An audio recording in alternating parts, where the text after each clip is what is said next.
함께 예배하는 저와 여러분 모두에게 주의 크신 은혜 임하기를 간절히 축원합니다. 함께 제가 화면을 보시면은 그림이 하나 나오게 될 겁니다. 이 그림의 이름을 한번 말씀을 드릴게요. 이 그림의 이름은 십자가라고 하는 그림입니다. 십자가의 그림, 이 그림을 그린 사람은 스텐버그라고 하는 그런 사람이에요. 이 스텐버그의 십자가다 이렇게 이름을 하는데, 이 그림의 감동보다도 이 그림을 그릴 때 있었던 그 일화가 더 많이 알려져 있습니다.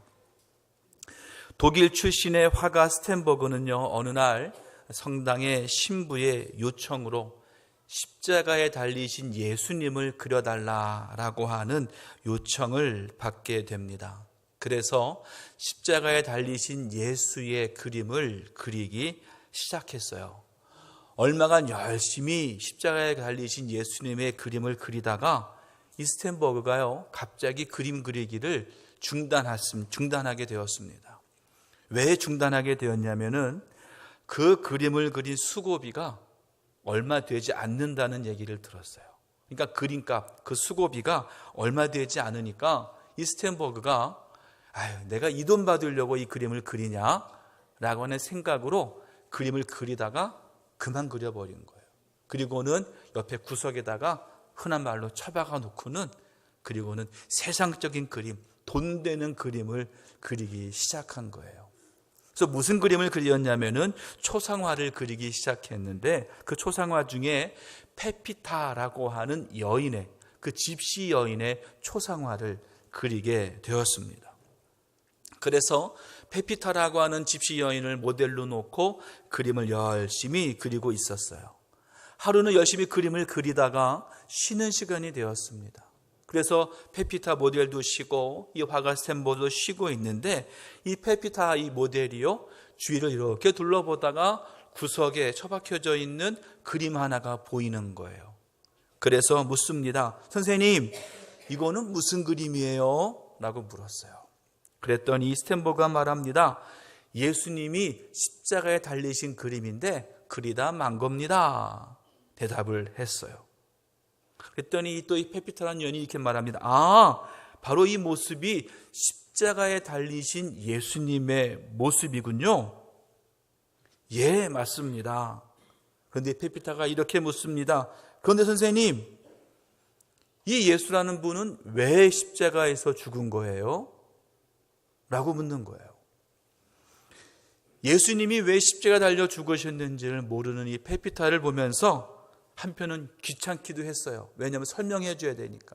하지만 그래도 물으니 아주 간단하게 여인에게 이렇게 말해 주었습니다.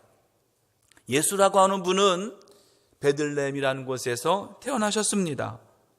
그리고 수많은 병자들을 고쳐주시는 분이셨고, 또 좋은 일도 많이 하신 분이셨고, 하지만 결국에 십자가에 달려서 우리를 위해 십자가에 못 박혀서 죽으신 분이 바로 예수님입니다. 이렇게 설명해 주었어요. 그랬더니 그 얘기를 듣던 이 페피타는요, 눈물을 갑자기 툭툭 흘리면서 슬퍼하는 거예요. 예수님이 죽으셨다고 하는 얘기를 듣고는 눈물을 툭툭 흘리는 거예요. 그러니까 스텐버그가 이 여인을 달래면서 위로했어요. 울지 마세요, 울지 마세요. 예수님은 죽음으로 끝난 게 아니에요. 3일 만에 부활하셨어요. 그래서 우리 믿는 사람들은요, 예수님의 부활을 믿고 그 부활의 소망으로 살아가는 거예요. 그러니까 울음을 그치세요. 그랬더니요, 이 페피타 여인이요, 눈을 번쩍 뜨면서 그 눈물을 흘리던 그 얼굴에서 금방 환하게 웃음이 피어나게 된 거예요. 이 모습을 스텐버그가 보고는요, 그 마음속으로 큰 충격을 받게 되었어요. 나는 지금 예수님께서 우리를 위해 죽으셨고 3일 만에 부활하셨다고 하는 소식을 듣고는, 그 말을 듣고는 슬퍼했다가 그렇게 기뻐하는 이 여인이 있는데, 나는 예수를 믿는다고 하면서 얼마나 그 예수를 통해서, 얼마나 그 십자가를 통해서 내가 생명을 얻고 있는가? 내 삶은 어떤가? 나는 진짜 예수님의 부활을 믿고 있는가? 이런 생각을 하게 되었고 그의 삶의 변화가 일어나기 시작했습니다. 그 전까지는 돈을 쫓아가던 스텐버그가 이제는요, 돈하고는 상관이 없어요. 오직 예수님을 바라보고 예수님의 십자가를 바라보는 그런 사람으로 바뀌어지게 되었습니다. 그래서 열심히 다시 그림을 그리기 시작했어요. 이제는 돈하고는 상관이 없는 거예요. 내가 얼마를 받든지 그건 상관이 없는 거예요. 열심히 그림을 그려서 나온 것이 바로 이 스텐버그의 십자가라고 하는 그림입니다. 또한 이 그림을, 이 십자가를 보고는요, 진델도르프라고 하는 사람이 이 그림을 보았어요. 그리고 이 그림을 보고는 큰 감동을 받게 됐어요. 그래서 진델도르프가요, 자신의 재산을 다 팔아서 선교회를 만들었습니다. 그 선교회가 바로 뭐냐면 모라비안 선교회예요. 그리고 그 모라비안 선교회는요, 결국에 요한 웨슬리에게 또한 감동을 주었어요. 그래서 요한 웨슬리가 어떻게 됐어요? 우리 감리교회를 만들어내게 된 거예요. 여러분, 집시 여자인 페피타에게, 그리고 그림을 그렸던 스텐버그에게, 그리고 그 그림을 보고 감동을 받은 진델도르프에게, 또 그 진델도르프를 통해서 감리교를 시작한 요한 웨슬리에게 십자가는요, 감동을 주었고 큰 변화를 일으키게 된 겁니다. 아주 작게는 이 십자가의 그림 하나가 우리 감리교회를 만들어내게 되었다라고 하는 거예요. 요즘에 많은 사람들은요, 요즘 현대들요, 무감동, 무감각, 무표정의 시대라고 말해요. 시내를 나가서 그 길을 걸어가 봐도요, 다 얼굴들이 무표정해요. 어깨를 서로 부딪혀도 서로 그냥 윙 쳐다보고 무표정으로 그냥 지나가는 것이 요즘의 시대가 되어버리고 말았어요. 바쁘게 돌아가는 세상을 쫓아가다 보니까 내 삶의 의미를 잊어버리게 되었어요. 왜 사는지, 무엇 때문에 사는지 그 목적을 잃어버리고 살아가는 것이 바로 요즘의 현실이 되어버리고 말았습니다. 그래서요, 요즘을 사는 현대인들은 다 방황을 해요. 왜 방황합니까? 삶의 의미를 알지 못하니까 삶의 의미를 찾으려고 방황합니다. 삶의 목적을 모르니까 삶의 목적을 찾으려고 방황합니다. 하지만 아무리 방황하고 몸부림치고 하지만은 진정한 삶의 의미와 목적을 찾을 수는 없어요. 왜냐하면 우리의 진정한 삶의 근본이 어디에 있는지를, 어디에서 오는지를 우리가 알지 못하기 때문에 그래요. 그래서 삶의 의미를, 삶의 목적을 잘못된 곳에서 찾는 경우들이 너무나 많이 있습니다. 그렇다면 우리 믿는 자들은 어떻게 해야 되겠습니까? 삶의 의미, 삶의 목적을 찾기 위해서 우리가 무엇을 바라봐야 되고, 무엇을 쫓아가야 되고, 어디를 찾아가야 되겠습니까? 오늘 이 시간 십자가를 조용히 묵상해 보시기를 간절히 바랍니다. 집시 여인이었던 페피타를 변화시키고, 화가인 스텐버그를 변화시키고, 또 진젤도르프를 변화시키고, 요한 웨슬리 목사님을 변화시켰던 그 십자가라면 적어도 저와 여러분은 변화시킬 수 있지 않겠습니까? 아니, 바로 그 십자가가 나의 삶을 바꾸고 나의 삶의 의미와 목적을 바로 깨닫게 해주지 않겠느냐는 거예요. 오늘 이 시간이 바로 십자가를 묵상하는, 십자가를 깨닫는 귀한 이 시간 될 수 있기를 간절히 축원합니다. 여러분, 처음으로 십자가를 통해서 우리는요, 내 자신을 발견할 수 있어요. 누구를요? 내 자신을 발견할 수 있다는 거예요. 십자가가 무엇입니까? 십자가는 예수님을 죽인, 예수님이 죽으신 사형 형틀이 바로 십자가예요. 예수님께서는 그 십자가 위에서 죽임을 당하셨습니다. 하지만 예수님은요, 십자가 위에서 죽으실 만한 죄를 지으신 적이 없어요. 아니, 전혀 죄가 없으신 분이 바로 예수님이셔요. 그런데 가장 흉악한 그리고 가장 큰 죄를 저지른 사람에게 주어진 형벌을 예수님이 받으신 거예요. 왜? 왜 예수님이 십자가 위에서 죽을 수밖에 없었을까요? 이 질문에 대답하기 위해서는요, 먼저 내 자신이 깨달아져야 돼요. 다시 말해서 내가 누구인지, 내가 어떤 사람인지를 제대로 알고 깨달아야 한다는 겁니다. 또 다른 말로 말하면 내가 나를 깨닫기 위해서는, 내가 내 자신을 깨닫기 위해서는 십자가를 통해서, 그 위에 죽으신 예수님이 죽으신 십자가를 통해서 내 자신을 깨달을 수 있다는 거예요. 지금까지 알지 못했던 내 자신을 십자가를 통해서 알 수 있게 됩니다. 자, 여러분에게 묻겠습니다. 여러분은 여러분 자신이 누구라고 생각하십니까? 아마도 이 질문에 정확하게 그리고 자신 있게 내가 누구인지 말할 수 있는 사람은 그렇게 많지 않을 겁니다. 물론 당신이 누구십니까? 라고 물으면 나의 부모님은 누구고요? 나는 어디에서 태어났고요? 내가 어디에서 자랐고요? 어떻게 공부했고요? 어떤 환경에서 살아왔는지 그런 것들은 이야기할 수 있을 거예요. 하지만 진정으로 내 자신이 누구인지, 내가 누구인지 말할 수 있는 사람은 별로 없다는 거예요. 왜냐하면 내가 누구인지 나도 모르기 때문에 그래요. 옛날 유행했던 노래 가사 중에, 유행가 가사 중에 이런 가사가 있죠. 내가 나를 모르는데 난들 너를 알겠느냐. 웃으시는 분은 무슨 노래인지 아시는 거죠. 한 치 앞도 모두 몰라 다 한다면 재미없지. 아시죠? 나도 모르고 나도 나를 모르고 너도 나를 모르는 거예요. 서로가 알지 못하고 그냥 모르는 상태로 그냥 살아간다. 이게 바로 우리의 인생이다라고 하는 거예요. 하지만 여러분, 성경에는요, 우리 자신에 대해서 정확하게 누구인지에 대해서 설명해주고 가르쳐주고 있습니다. 로마서 3장 23절의 말씀입니다. 함께 보기를 원합니다. 모든 사람이 죄를 범하였음에 하나님의 영광에 이르지 못하더니. 모든 사람이 뭐 했어요? 죄를 범하였음에.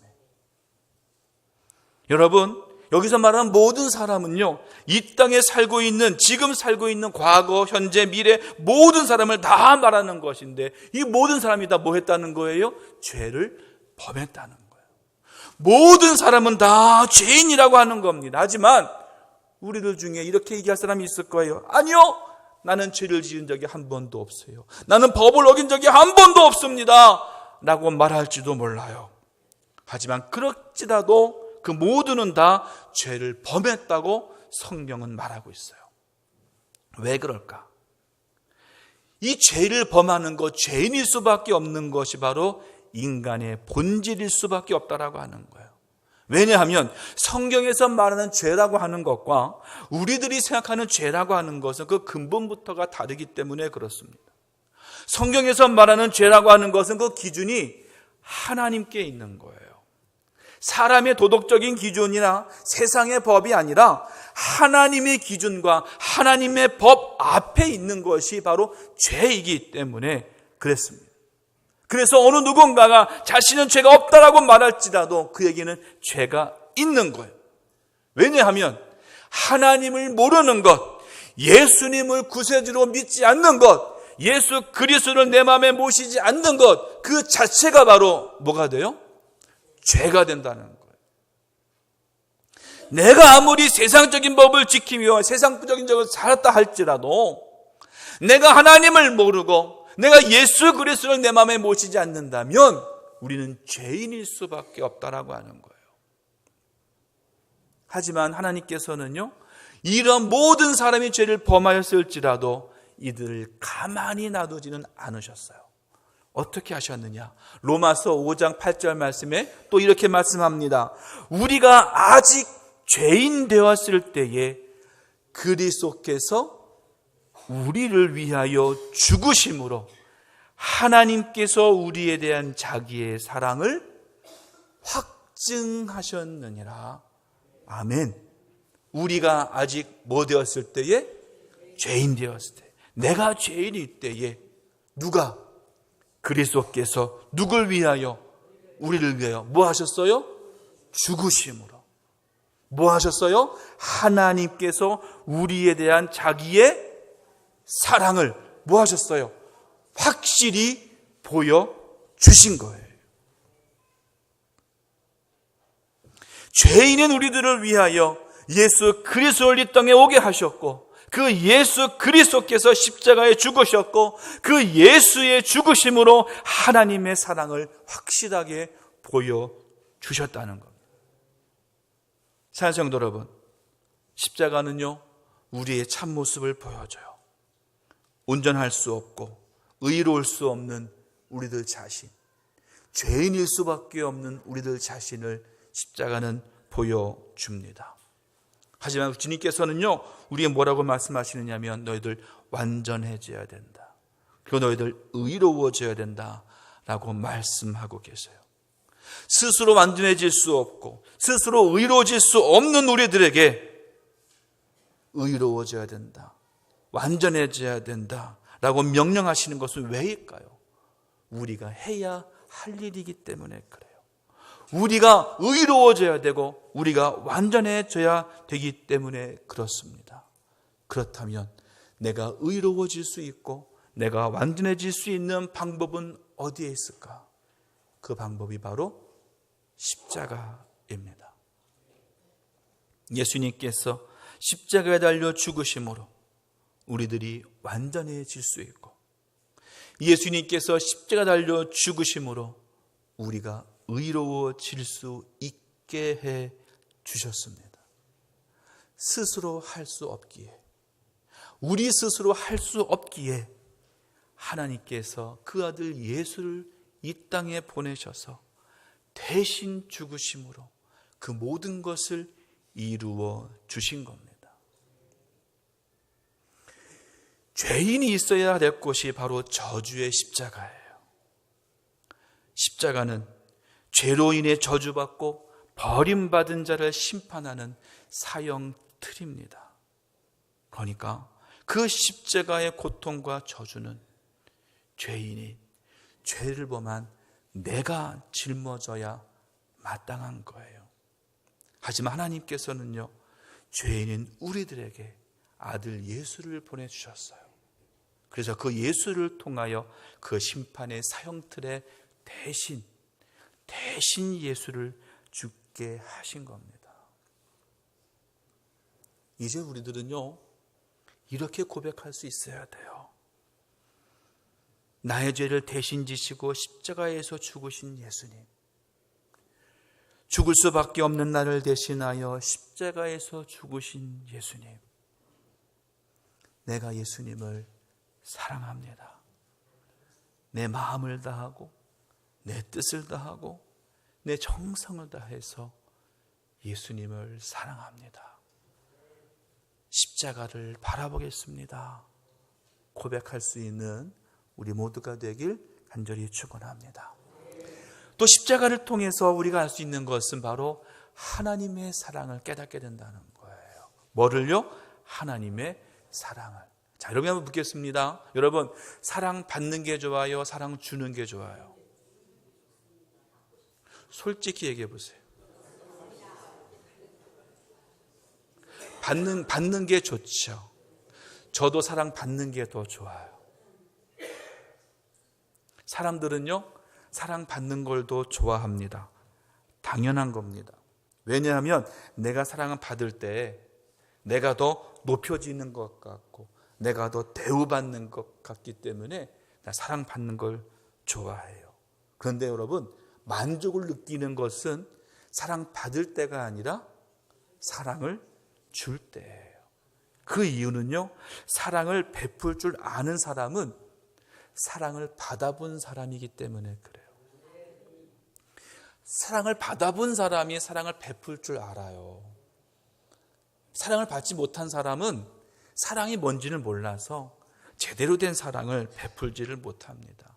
다시 말해서 사랑을 베풀 줄 안다라고 하는 것은 이미 그 사람은 사랑을 받아본 사람이라는 거예요. 여러분, 십자가를 통해서 우리들은 내 자신을 알 수 있게 된다 그랬어요. 내가 죄인임을, 내가 죄를 범했음을 깨닫게 되는 거예요. 그래서 내 자신이 죄인이고 내 자신이 죄인이기 때문에 죽을 수밖에 없지만 하나님께서는 죄인인 우리들을 위해서 외아들 예수 그리스도를 이 땅에 보내주신 거예요. 그리고 그 외아들을 십자가 위에서 죽게 하셨어요. 그래서 죄인인 우리들의 모든 죄를 사해 주셨습니다. 이것은 죄인인 우리들을 위한 것이긴 하지만 그 속에는 분명히 하나님의 사랑이 그 안에 있다는 거예요. 하나님께서 우리들을 너무나도 사랑하시기 때문에 외아들을 이 땅에 보내신 것이고, 우리를 너무나 사랑하시기 때문에 그 외아들을 십자가 위에서 죽게 하신 것이고, 우리를 너무나 사랑하시기 때문에 우리들의 모든 죄를 사해 주신 거라는 겁니다. 요한복음 3장 16절로 17절 말씀에 이렇게 말합니다. 하나님이 세상을 이처럼 사랑하사 독생자를 주셨으니 이는 그를 믿는 자마다 멸망하지 않고 영생을 얻게 하려 하심이라. 하나님이 그 아들을 세상에 보내신 것은 세상을 심판하려 하심이 아니요 그로 말미암아 세상이 구원을 받게 하려 하심이라. 아멘.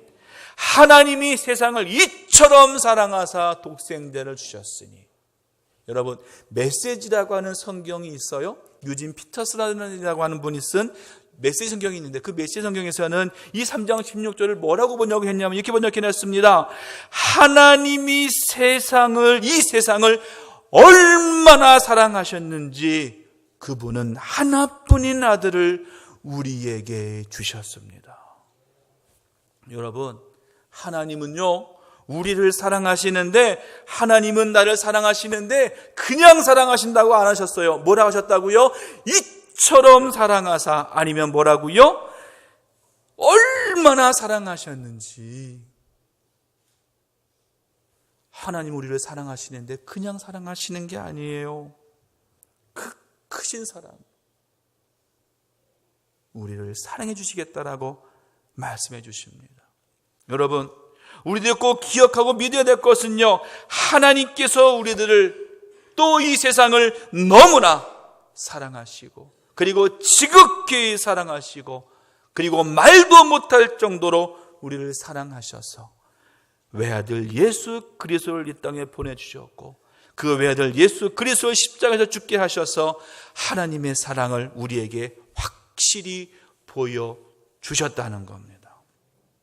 여러분, 그래서 십자가를 볼 때마다 우리가 느끼고 무엇을 보아야 되겠습니까?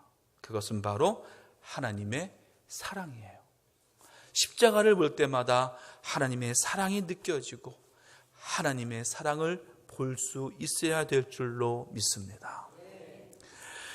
50대에 김영철이라고 하는 분, 그리고 서유연이라고 하는 부부가 있습니다. 이 부부는요, 몇 년 전에 아주 유명 인사가 되었어요.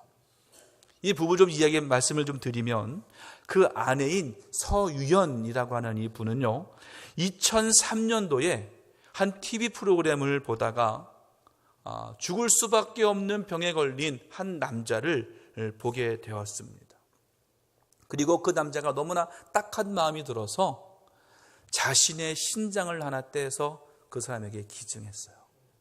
누군지 알지도 못하고 이름도 모르지만 그분에게 자신의 신장을 기증했습니다. 그리고 14년이 지난 2017년에 그의 남편 이 김영철 씨도 또 다른 알지 못하는 만성 신부전증 환자인 한 남자에게 자신의 신장 하나를 기증하게 되었습니다. 그래서 이 김영철, 서유연 이 부부는요, 부부가 함께 신장을 기증한 18번째의 부부가 되었다라고 언론에 말하고 있습니다. 이 부부는 마지막에 이렇게 말했어요. 세상 사람들이 다른 사람들도 생각해 주면서 사는 그런 사회가 되었으면 좋겠습니다. 이렇게 말했다고 합니다. 여러분, 이 부부가 왜 자신의 신장을 아낌없이 떼어서 알지도 못하는 사람에게 그 신장을 기증할 수 있었겠습니까? 그것은 바로 사랑이에요. 하나님이 나를 사랑하신다라고 하는 그 사랑을 내가 받았어요. 그러니 이제 그 사랑을 뭐 하는 거예요? 베푸는 거예요. 내가 사랑을 받았으니 그 사랑을 나누어 주는 겁니다. 사랑하기 때문에, 사랑이 있기 때문에 내 것을 아낌없이 내어줄 수 있는 거예요. 여러분, 십자가는 사랑입니다. 십자가를 볼 때 예수님이 겪으신 고난과 아픔과 죽음 때문에 우리는 슬퍼할 수도 있어요. 눈물이 날 수도 있어요. 하지만 그 십자가를 바라볼 때 우리는요, 한없이 우리에게 부어주시는 하나님의 사랑을 느끼게 되는 거예요. 그 사랑은 사랑받을 만한 가치가 없는 죄인인 나, 죽을 수밖에 없는, 스스로 해결할 수 없는 죄의 운명에 있는 나를 생명으로 건져주신 그런 사랑이 바로 십자가를 통해서 우리에게 주어진 줄로 믿습니다. 이제 우리가 십자가를 바라볼 때 이제 우리의 인생이 바뀌어져야 돼요. 우리의 목표가 바뀌어져야 돼요. 삶의 의미와 삶의 목적이 이제는 바뀌어져야 돼요. 죄인으로서 가치 없는 자에게 세상에서 가장 놀라운 선물을 주시기 위해 도저히 계산할 수 없는 값을 치르신 주님을 이제 우리가 받았어요. 그러니 이제 우리 또한 그 사랑을 나누어주는 삶을 살아야 되는 거예요. 십자가를 바라볼 때 느꼈던 그 사랑, 십자가를 통해서 내가 받은 그 사랑을 이제는 내가 다른 사람에게 나누어주고 그 사랑을 베푸는 우리의 삶이 되어야 되는 줄로 믿습니다. 사랑하는 성도 여러분, 십자가는 나를 깨닫게 합니다. 스스로 온전해질 수 없고 스스로 의로워질 수 없는 내 자신, 죄인된 내 자신을 깨닫게 합니다. 하지만 십자가는 죄인된 우리들을 사랑하시는 그 하나님의 사랑을 또한 우리에게 보여줍니다. 죄인된 내 자신을 극진히 사랑해 주시는 하나님, 이 세상을 너무나 사랑하시는 하나님을 우리에게 보여줍니다. 이제 우리는 그 십자가 앞에서 우리의 삶이 바뀌어지고 이제는 결단할 수 있어야 돼요. 어떻게 결단해야 되냐? 십자가를 통해서 세상을 향한, 그리고 우리를 향한 하나님의 사랑을 이제 내가 증거하겠습니다. 십자가를 통하여 하나님이 사랑을 머리로서가 아니라 내 가슴으로, 내 마음으로, 그리고 내 영으로 느끼고 체험하고 나의 입과 나의 행동으로 세상에 아직까지도 알지 못하는 그들에게 내가 하나님의 사랑을 증거하겠습니다. 이 고백과 결단이 우리에게 있기를 간절히 바랍니다. 바로 우리 헤어름교회 모든 성도가, 또 우리 헤어름교회가 오직 십자가의 사랑을 전하고 십자가를 통하여 보여주신 하나님의 사랑을 온전히 전할 수 있는 저와 여러분, 우리 헤어름교회 모두가 될 수 있기를 주님의 이름으로 간절히 축원합니다. 기도하겠습니다.